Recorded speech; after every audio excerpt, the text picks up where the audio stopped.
আমন্ত্রণ বাংলা টিভির সাপ্তাহিক স্বাস্থ্য বিষয়ক নিয়মিত আয়োজন আপনার ডাক্তার অনুষ্ঠানে। দর্শক, আপনাদের সাথে আছি আমি ডাক্তার অর্থি চক্রেভ। ঘন ঘন চুলকানি, র্যাশ কিংবা অস্বস্তিতে ভোগা আপনার ঘরের সন্তানটি কি এই গরমে শুধুই অ্যালার্জিতে ভুগছে, নাকি এটি হতে পারে ভয়ঙ্কর চর্মরোগ স্ক্যাবিস? দর্শক, বাংলাদেশের শিশুদের স্ক্যাবিসে আক্রান্তের ঝুঁকি প্রতিনিয়ত বেড়েই চলছে, বিশেষ করে ঘনবসতিপূর্ণ এলাকাগুলোতে। তবে এই যে র্যাশগুলো বাড়ছে, সেটিকে আমরা কখন স্ক্যাবিস বলবো এবং কখন সেটি অ্যালার্জির পর্যায়ে রয়েছে, নাকি সেটি শুধুমাত্রই একটি চর্মরোগ? আপনি কি করে সচেতন হবেন? আজ আমরা কথা বলবো এই প্রত্যেকটি বিষয় নিয়ে, এবং আলোচনা করবার জন্য ভার্চুয়ালি আমাদের সাথে সংযুক্ত হচ্ছেন একজন স্বনামধন্য বিশেষজ্ঞ চিকিৎসক। সংযুক্ত আছেন ডাক্তার নুবায়রা তাসনিম, যিনি সহকারী অধ্যাপক, ইউনাইটেড মেডিকেল কলেজ হাসপাতাল এবং কনসালটেন্ট, ইউনাইটেড হসপিটাল। দর্শক, আজকের আলোচনার বিষয়ে যে কোনো পরামর্শের জন্য চাইলেই ফোন দিতে পারেন টেলিভিশন স্ক্রলে দেখানো নাম্বারে। আমরা চেষ্টা করব বিশেষজ্ঞ চিকিৎসকের দ্বারা আপনার এই বিষয়গুলো নিয়ে আলোচনা করবার। ম্যাম, স্বাগত আমাদের আজকের আয়োজনে। Thank you. আসসালামু আলাইকুম সবাইকে। ওয়ালাইকুম আসসালাম ম্যাম।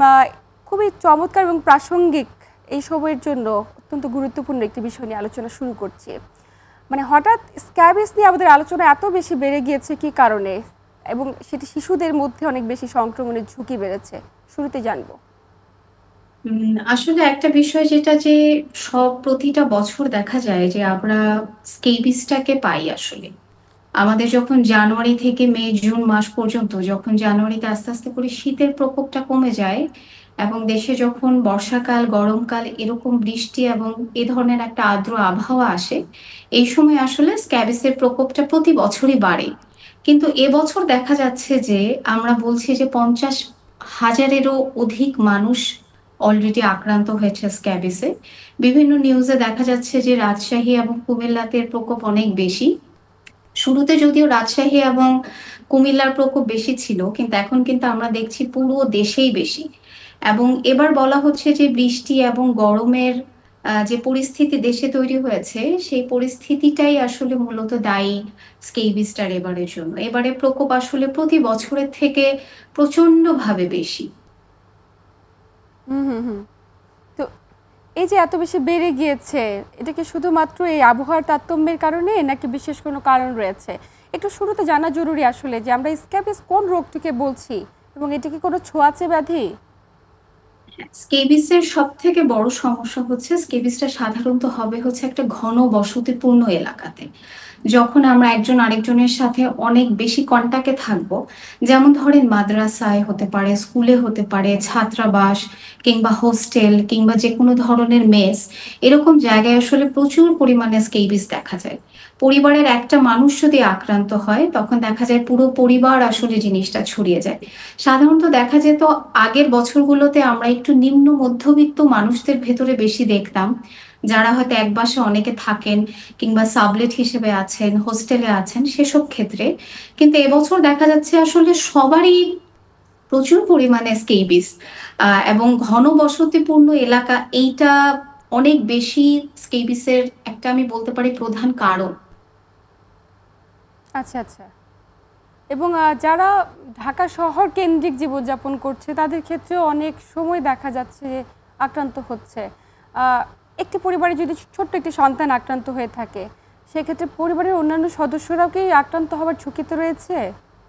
100% দেখা যাচ্ছে আমাদের বাচ্চারাই আসলে স্কুলে যাচ্ছে, যখন মাদ্রাসায় যাচ্ছে কিংবা ওরা যখন হোস্টেলে থাকা অবস্থায় বাড়িতে ফেরত আসছে, ওরা আসলে একজন যখন জীবাণুটা নিয়ে আসে, তখন পরিবারের প্রত্যেকটা মানুষ এই জীবাণু দ্বারা সংক্রমিত হয় এবং পুরো পরিবারে ছড়িয়ে যায়।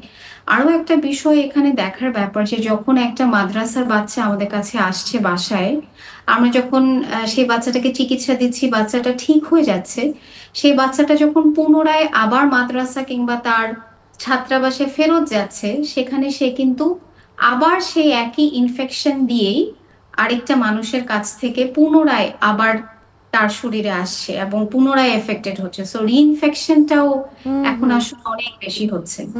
ম্যাম, একটু জানতে চাই যে পরিবারের সদস্যরা আসলে কি করে বুঝবেন? আমরা তো মনে করি চুলকানি হচ্ছে বা অ্যালার্জি হচ্ছে, এটা গরমের কারণে, ঘামাচির কারণে হচ্ছে, কিন্তু কখন আমরা বুঝবো যে সেটি স্ক্যাবিস?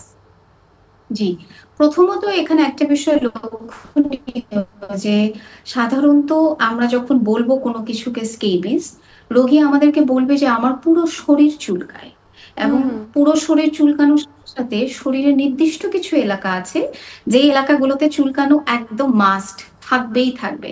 যেমন সাধারণত শুরু হচ্ছে আমাদের যে কোনো মানুষের হাতের এই যে ফিঙ্গার ওয়েভ অথবা আঙুলের খাঁজ থেকে। হুম, এখানে হুম। দেখা ছোট ছোট পানি গোটার মতো হতে পারে। এরপরে সেটা কবজিতে হবে, হাতের ভাঁজে হবে। ফিমেলদের মধ্যে এবং দেখা যাচ্ছে নিপলের আশেপাশে অনেক বেশি হবে, নাভির পাশে হবে, এবং ছেলেদের ক্ষেত্রে গোপনাঙ্গে হওয়ার সম্ভাবনা প্রচন্ড বেশি। এবং একটা জিনিস মাথায় রাখতে হবে যে এটা শুরুটা হবে হচ্ছে পানির ফোসকার মতো। আচ্ছা, ছোট ছোট আচ্ছা। দানা দানা উঠবে যেটাতে আমরা পানি পাবো, এবং এটাকে যদি আমরা প্রথমেই ট্রিটমেন্ট দেই তাহলে এটা ঠিক হয়ে যায়, না হলে আস্তে আস্তে করে এটা থেকে আবার পুঁজ হতে পারে এবং আরো বিভিন্ন আকার ধারণ করতে পারে, যেটা আমরা স্কেবিসের পরবর্তী ধাপ হিসেবে বলে থাকি। হুম, হুম, হুম। তো ভয়ঙ্কর তথ্য যে প্রাথমিক অবস্থায় আমরা যদি সেটিকে গুরুত্ব না দেই, পরবর্তীতে এটি আসলে অনেক বেশি বেড়ে যেতে পারে এবং অন্যান্য অঙ্গ প্রত্যঙ্গকে ক্ষতিগ্রস্ত করতে পারে। কিন্তু অনেকের অভিযোগ থাকে যে স্ক্যাবিস হয়েছে, ট্রিটমেন্ট করা হলো কিন্তু পরবর্তীতে সেটি আবারও হচ্ছে বা সহজে সারছে না। এটি কি কারণে?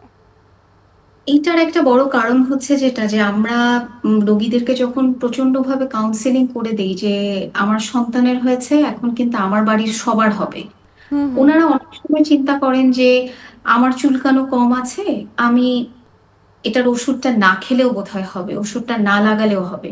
হুম। এই স্কেবিস চিকিৎসার মূল মন্ত্রটাই হচ্ছে পুরো পরিবার মিলে একসাথে চিকিৎসা নেওয়া, আচ্ছা। যেটার ব্যাপারে আসলে কিছু কিছু জায়গায় প্রচন্ড অনীহা দেখা যায়। হুম, এবং হুম, এটা একটা বড় সমস্যা যে আমার বাসায় যদি একজনের থাকে, আমার বাসায় প্রত্যেকটা পরিবারের প্রত্যেকটা সদস্যকে আসলে একই রকম ভাবে ট্রিটমেন্টের আওতায় আসতে হবে। এবং দুই নাম্বার ব্যাপারটা হচ্ছে যার কাছ থেকে আমার আসছে, আমার উৎসটা যদি স্কুল হয় কিংবা মাদ্রাসা হয়, হুম। ছাত্রাবাস হয়, সেক্ষেত্রে কিন্তু আমার সাথে আমার আশেপাশের সবাইকেই এই জিনিসটা সম্পর্কে সচেষ্ট করতে হবে, এবং ওদেরকেও বলতে হবে যে আমি যে ওষুধটা খাচ্ছি কিংবা লাগাচ্ছি সেই ওষুধটা আপনারাও খান কিংবা লাগান। এই জিনিসগুলো না করা হলে আসলে রিইনফেকশন কিংবা রিল্যাপস যেটাকে আমরা বলি, সেটা সুযোগটা অনেক বেশি বেড়ে যায়। হুম। তার মানে পরিবারের প্রত্যেকটি সদস্যকে তিনি যদি আক্রান্ত নাও হয়ে থাকেন তারপরে ট্রিটমেন্টের আওতাভুক্ত করা উচিত। বিষয়টা এরকম। মাথায় রাখতে হবে যে একজনের শরীরে কিন্তু স্কেবিসের জীবাণু যখন প্রবেশ করে, সেই জীবাণু প্রবেশ করার 7 থেকে 14 দিনের মধ্যে এক একটা মানুষ এক একভাবে সিমটমটা দেখানো শুরু করে। আচ্ছা। তার শরীরে যেসব প্রতিক্রিয়াগুলো আসে সেটা আসতে মূলত 7 থেকে 14 দিন সময় লাগে। হুম, তো হুম, অনেকে হুম। মনে করেন যে 7 দিনের মাথায় উনি ডাক্তার দেখালেন হয়তো ছোট মেয়েকে, তখনও বড় মেয়ে এফেক্টেড হননি, কিন্তু আমরা বারবার বলা সত্ত্বেও সেই বাচ্চাটাকে হয়তো বা ওনারা সেই লোশনটা লাগাতে আগ্রহী হন না। এটা একটা অবশ্যই বড় সমস্যা, রিল্যাপসের একটা বড় কারণ। হুম। তো এই যে আমরা স্ক্যাবিস নিয়ে কথা বলছি, পানি ফোস্কার মতো হয় এবং সেখান থেকে চুলকানির সৃষ্টি হয়। আমরা তো এটা নিয়ে আলোচনা করছিলাম, কিন্তু প্রাথমিক অবস্থায় কেউ যদি বিষয়টি নিয়ে গুরুত্ব না দেয়, ম্যাম পরবর্তীতে অন্যান্য অঙ্গ প্রত্যঙ্গকে কিভাবে ক্ষতিগ্রস্ত করতে পারে বা কি কি ধরনের ক্ষতি হতে পারে বিস্তারিত জানবো। তবে সময় আছে একটি ছোট্ট বিরতি নেবার। প্রিয় দর্শক, বাংলা টিভির সাপ্তাহিক স্বাস্থ্য বিষয়ক নিয়মিত আয়োজন আপনার ডাক্তার অনুষ্ঠান থেকে নিচ্ছি ছোট্ট একটি বিরতি। সাথেই থাকুন। প্রিয় দর্শক, বিরতির পর আবারও সবাইকে স্বাগত জানাচ্ছি বাংলা টিভির সাপ্তাহিক স্বাস্থ্য বিষয়ক নিয়মিত আয়োজন আপনার ডাক্তার অনুষ্ঠানে। সাথে আছি আমি ডাক্তার অর্থি জোখরিফ এবং আমার সাথে আছেন একজন বিশেষজ্ঞ চিকিৎসক। ম্যাম, বিরতির পর আবারও স্বাগত আমাদের আজকের আয়োজনে। বিরতির আগে আমরা কথা বলছিলাম যে একজন ব্যক্তির যদি স্ক্যাবিস হয়ে থাকে বা একটি শিশুর যদি স্ক্যাবিস হয়, সেক্ষেত্রে প্রাথমিক অবস্থায় তো অনেক অভিভাবকরা বুঝে উঠতে পারেন না যে কি করণীয়, চিকিৎসা করতে পারেন না। যদি এটি ডিলে করে কি কি ধরনের জটিলতা হতে পারে? প্রথম জটিলতা যেটা হয় যে আমরা যত সময় নেব, এটা যেহেতু একটা পরজীবী সংগঠিত রোগ, তত দ্রুত আসলে এটা পরিবারে চলে আসে, পরিবারে তত বেশি করে ছড়ায়, এবং যদি আমরা একদম সহজ বাংলা ভাষায় বলি, তত বেশি পাকাপোক্তভাবে আসলে এটা আমার পুরো পরিবারকে ছেয়ে ফেলবে। এটা হচ্ছে প্রথম সমস্যা। মেইন আরেকটা যেটা প্রবলেম হয় সেটা হচ্ছে এটাতে যেহেতু প্রচন্ড পরিমাণে চুলকায় এবং নখের নিচে থেকে যেমন আমরা নতুন করে ব্যাকটেরিয়া সেই জায়গাটায় আমি নিজেই দিয়ে দিচ্ছি, পরবর্তীতে হয় যেটা যে ওই সমস্যাটার উপরে আবার একটা সেকেন্ডারি ব্যাকটেরিয়াল ইনফেকশন হয়। তারপরে আমরা সেই ছোট দানার যে পানি ফোসকাগুলো শরীরে ওঠে, সেটার সাথে সাথে আমরা অনেক বেশি পুঁজ সহ দেখতে পাই। হুম হুম এমনকি হুম। আমরা এমন অনেক রোগী পাই যারা হাতটা যে সোজা রাখার কথা, সেই হাতটা এরকম বাঁকা হয়ে গেছে। হাতের আচ্ছা। এখানে এত বেশি পুঁজ হয়ে গেছে যে হাত আর সোজা করা যাচ্ছে না। হুম। এত এক্সট্রিম একটা অবস্থা আসলে সেকেন্ডারি ব্যাকটেরিয়াল ইনফেকশনে হতে পারে।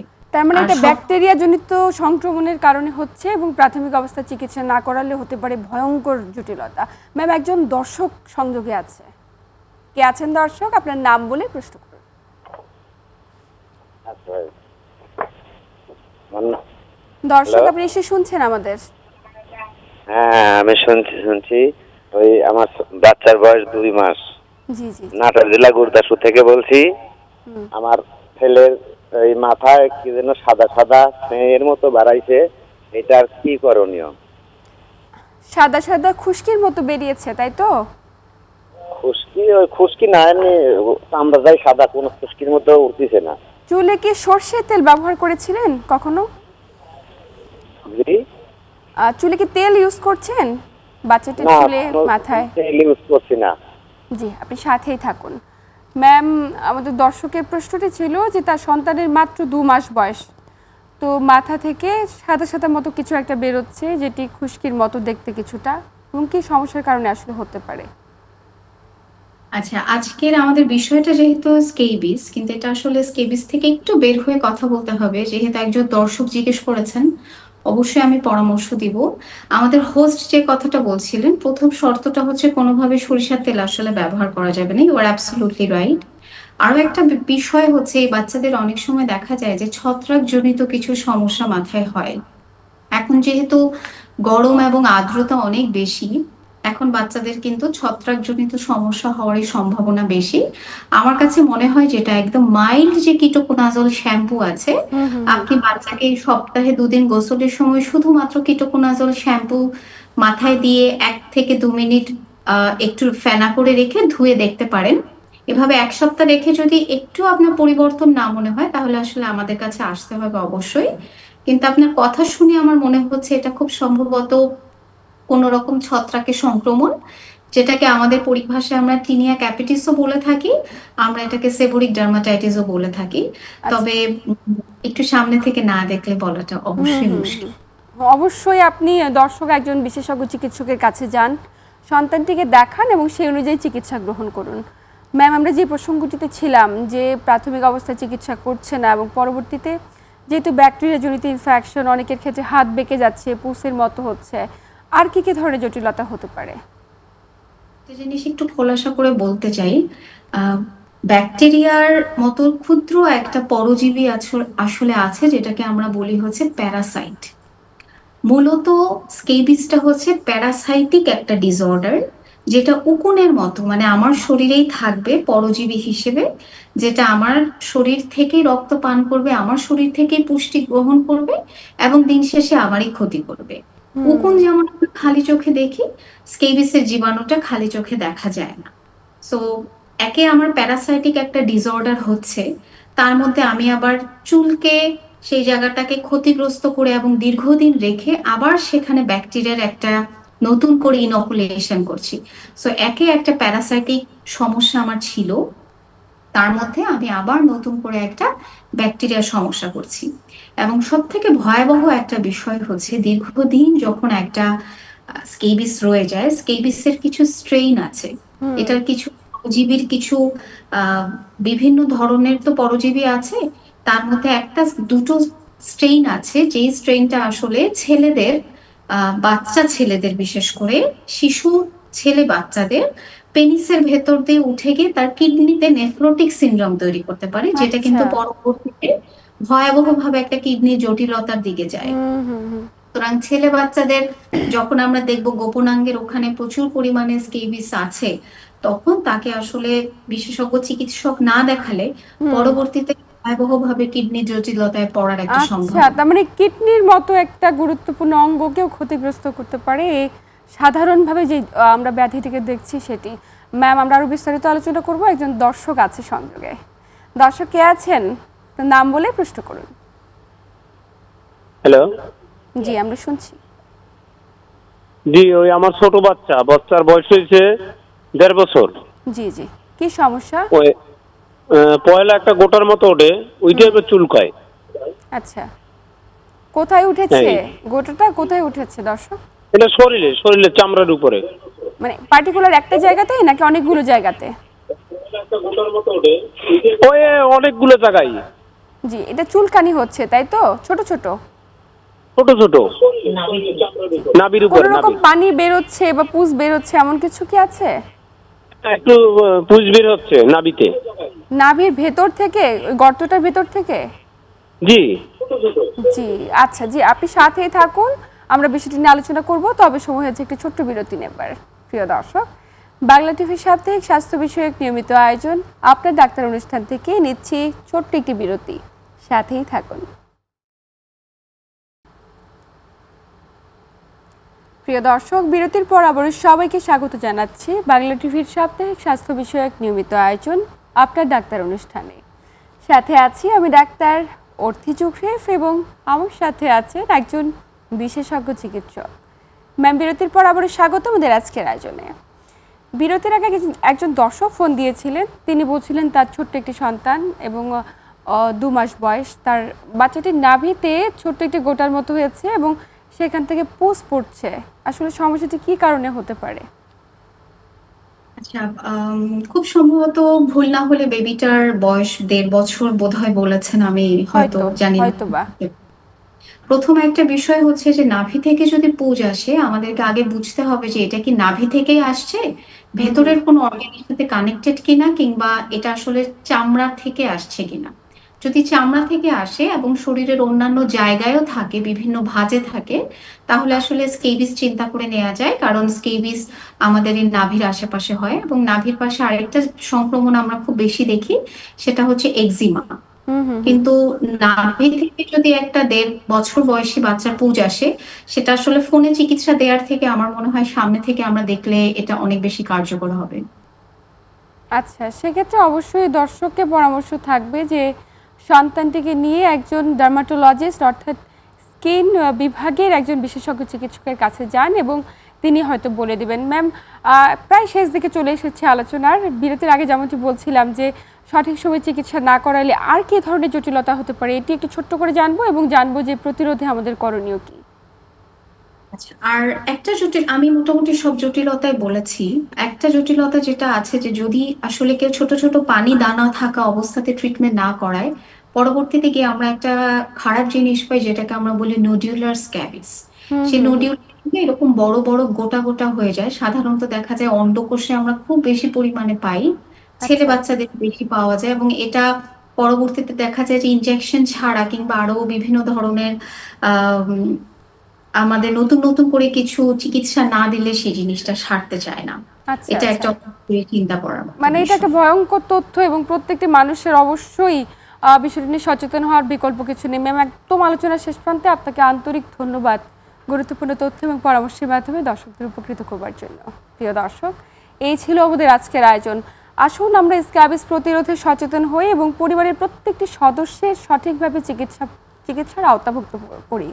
এবং এতক্ষণ সাথে থাকার জন্য সবাইকে আন্তরিক ধন্যবাদ জানিয়ে আমি ডাক্তার অর্থি আজ এখানে বিদায় নিচ্ছি।